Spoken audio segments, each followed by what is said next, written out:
तो भाई शुरुआत करते हैं एक सैड न्यूज़ से यार। भाई आज के बाद मंडे नाइट रो कभी नहीं आएगी।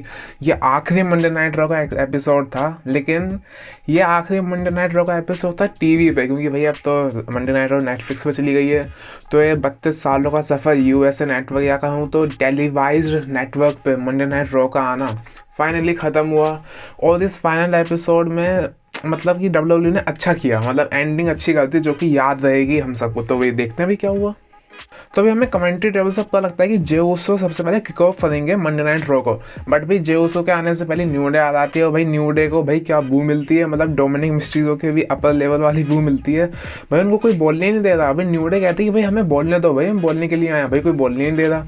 उसी बीच आ जाते हैं हमारे मेन इवेंट जे उसो। भाई उनका जो नाच होता है यार, भाई ईट वाला नाच, ओ माई गॉड। भाई उनका डांस होता है भाई, और उनको जो रिएक्शन मिला पॉजिटिव वे में, और जो न्यू डे को मिला है वो मतलब सेम है। शोर एकदम सेम था, लेकिन बस बात ये कि एक को मिला नेगेटिव में, एक को मिला पॉजिटिव में। अब भाई न्यूड जेउसो को कुछ बुरा भला बोलने लगती है भाई, लेकिन भाई जेउसो कहते हैं भाई तूने इनके साथ भाई अपने दोस्त के साथ ऐसा कर दिया, तो को यही ट्रीटमेंट मिलना चाहिए। फिर भाई जेउसो भाई इनके बीच बात होती है, फिर जैसे न्यूडे को भाई जाना ही पड़ता है, भाई उनको कोई बोलने नहीं देता।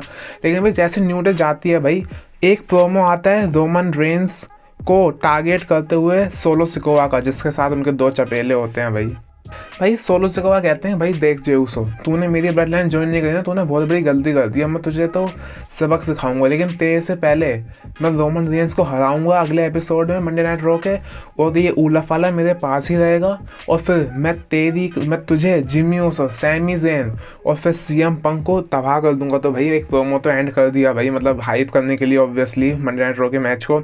लेकिन इसी के बीच पीछे से आते हैं भाई ड्रू मैकिंटायर, और भाई वो बजा देते हैं जे उसो को भाई। और क्या बजाते हैं भाई, भाग के आते हैं भाई, क्लेमोर देते हैं, ग्लास को किस देते हैं। जे उसो ने कोशिश तो करी काउंटर करने की, बट भाई Drew McIntyre was too much. अब भाई इसी के साथ इनका मैच सेटअप हो जाता है for the Monday night Raw. जी हाँ, नेटफ्लिक्स वाली मंडे नाइट रॉ के लिए मैच सेटअप होता है इनका।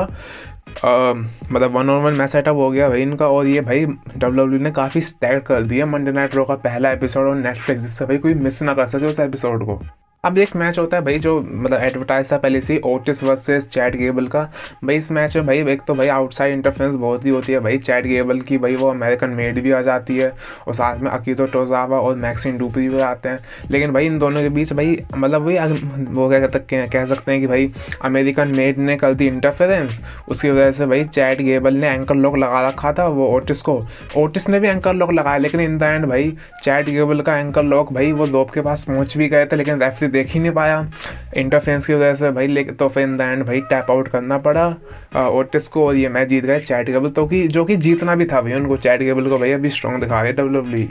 अब भाई फिर मैच होता है यार, मतलब आउटरोथ आते हैं बाहर, बस वही अपना अपना ही नाच करते हुए भाई पीछे से पीट डन आ जाते हैं, उनको बजा देते हैं, पता नहीं इनका क्या ही हो रहा है। लेकिन भाई इस बार मैच होता है भाई डेमियन प्रीस्ट और वॉल रेड है, और साथ में जजमेंट डे, मतलब अपोजिट में जजमेंट डे। भाई इनका मैच होता है भाई। अब डोमिनिक को तो पीटे जा रहे थे भाई डेमियन प्रीस्ट, भाई बीच से आ जाते हैं फिन बैलर, और भाई फिन बैलर फिर से बजा देते हैं डेमियन प्रीस्ट को। मतलब इनका समझ में नहीं आ रहा हो क्या रहा है इनकी स्टोरी लाइन को। कभी भाई हर मंडे नाइट रॉ में कभी डेमियन प्रीस्ट बजा देता है, कभी फिन बैलर बजा देता है। भाई इसको डब्ल्यूडब्ल्यू वाले से कहो भाई कोई आगे तो बढ़ाओ यार, इसका स्टोरी का एंड करो। दोनों को भाई फिन बैलर को अब सोलो खिलाओ, डेमियन प्रीस्ट को भी सोलो खिलाओ। भाई दोनों अच्छे अच्छे सुपरस्टार बन चुके हैं अब डेमियन प्रीस्ट और फिन बैलर तो। अब भाई फिर एक प्रोमो आता है लुडविग काइजर का, वो भाई अपनी तारीफ कर रहे होते हैं। भाई बीच से आते हैं शीमस भाई बजा देते हैं भाई, ब्रोक किक सब कुछ बजा देते हैं, और भाई फिर से भाई अननोइंगली अटैक कर दिया। स्टोरी लाइन का कुछ पता नहीं है कि आगे हो क्या रहा है। अब भी फिर होता है वुमेन्स इंटरकॉन्टिनेंटल टाइटल का सेमीफाइनल मैच था लायरा वैल्करी और ईओ स्काई के बीच, और भाई यहाँ पे लायरा वैल्करी ने हरा दिया। अब इसे अपसेट कहेंगे या नहीं कहेंगे, लेकिन भाई मतलब ये सबसे अच्छा मैच था भाई दोनों ही भाई। ईओ स्काई तो मैं सच कहूँ ना, ही इज़ द मतलब सबसे अच्छी रेसलर लगती है ना जो भी मुझे, वो है ईओ स्काई। भाई लायरा वैल्करी तो भाई फ्यूचर के हिसाब से डब्ल्यू ने शायद उनको जिता दिया, और भाई लायरा वैल्करी आगे बढ़ गई है। बाकी देखते हैं क्या होगा आगे।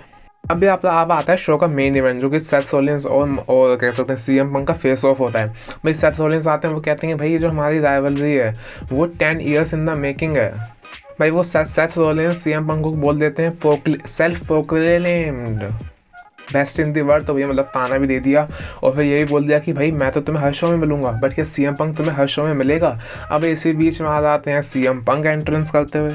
अभी सीएम पंक कहते हैं मुझे इन लोगों से प्रॉब्लम नहीं थी, मुझे प्रॉब्लम थी जो इंचार्ज था डब्ल्यूडब्ल्यूई में, और भाई वो विंस मैकमैन पे भाई डायरेक्ट शॉट ले लिया। फिर सीएम पंक कहते हैं कि भाई देख सेथ रॉलिंस, तेरे को ये प्रॉब्लम नहीं है कि मैं छोड़ के चला गया इन लोगों को 10 सालों के लिए, तुझे प्रॉब्लम है कि मैंने तेरे को छोड़ दिया, तेरे को मतलब ऐसे मतलब अनाथ कर दिया भाई, तेरे लिए मैं दुकान, ये प्रॉब्लम है। अभी सीएम पंक कहते हैं तू 10 सालों की बात कर रहा है, तू पिछले 10 महीने की देख, तेरे तूने क्या ही किया 10 महीने में। तूने अपना टाइटल हार गया, तू ड्रू मैकिंटायर से हार गया, तेरे को सुनामियाँ पड़ी हैं, तेरी कमर टूट गई है। मैंने क्या किया, मैंने ब्रॉन्सन रीड को इंजर्ड कर दिया, जो कि तू कभी नहीं कर पाया। तो मैं मतलब एक डायरेक्ट शॉट ले लिया सीएम पंक ने सेथ रॉलिंस पर भी। सीएम पंक कहते हैं भाई मैं तो यहाँ पैसे बनाने आया हूँ और नेक्स्ट वीक में मैं ये करने वाला हूँ, लिटिल ब्रदर। भाई सेथ रॉलिंस को उन्होंने लिटिल ब्रदर की तरह से दिमाग दे दिया। अब भाई सेथ रॉलिंस ने काफ़ी पर्सनल चीज़ें बोली, जैसे कि भाई सेथ रॉलिंस ने बोला कि भाई तू क्या बात कर रहा है, भाई यहाँ से बहुत लोग जा चुके हैं, तू मेरी बीवी देख, मेरी बीवी भी यहाँ पे नहीं है, क्योंकि वो एक छोटा बच्चा रेस कर दिया जो कि तू कभी नहीं कर पाएगा। मतलब भाई क्योंकि सीएम पंक और एजे ली का कोई सन मतलब कोई भी बच्चा नहीं है, उनका भाई लैरी डॉग है, तो भाई उन पर भी डायरेक्ट शॉट ले लिया, जो कि भाई काफ़ी ज़्यादा पर्सनल था। अभी सीएम पंक कहते हैं अब भाई, हाँ सॉरी, सेथ रॉलिंस कहते हैं कि भाई सीएम पंक देख, तू 10 सालों के लिए चला गया था अपनी मर्जी से, लेकिन अब मैं तुझे भेजूंगा 10 सालों के लिए, क्या उससे भी दूर के लिए, क्योंकि भाई इनडायरेक्ट वे में वो ये कहते हैं भाई मैं तुझे इतना मारूंगा ना कि तू भाई डब्ल्यूडब्ल्यूई से चला ही जाएगा। और फिर वो उसको भाई कैंसर भी कह देते हैं भाई सेथ रॉलिंस सीएम पंक को। और फिर सीएम पंक ने ना सेथ रॉलिंस को कॉर्पोरेट बूट लिकर भी कह दिया। भाई मतलब कि इतना तो हमने देखा नहीं है कॉर्पोरेट बूट लिकर होगा, लेकिन शायद भाई कोई अंदर की बात हो जो कि स्टोरी लाइन में यूज़ कर ली हो। और फिर last line Monday night raw की ऑन द टेलीवाइज शो के लिए सेथ रॉलिंस ने बोली I will burn you in the ground. और भाई इसी के साथ मंडे नाइट रॉ खत्म होती है। उम्मीद ये एपिसोड अच्छा था, लेकिन भाई हाँ हाइप काफ़ी अच्छा हो गया मंडे नाइट रॉ। और हाँ भाई कल वेडनेसडे को शाम को 7 से 6 बजे 6 से 7 बजे के अंदर वीडियो आने वाली है, नहीं उसे देखना मत भूलना। मैं मिलता हूँ आपसे अगली वीडियो में, और कोई भी दिमाग हो चाहे वो बुरा भी क्यों ना हो वो कमेंट में जरूर बताना। जब तक के लिए अपना ख्याल रखें, और हाँ आई लव यू गाइज।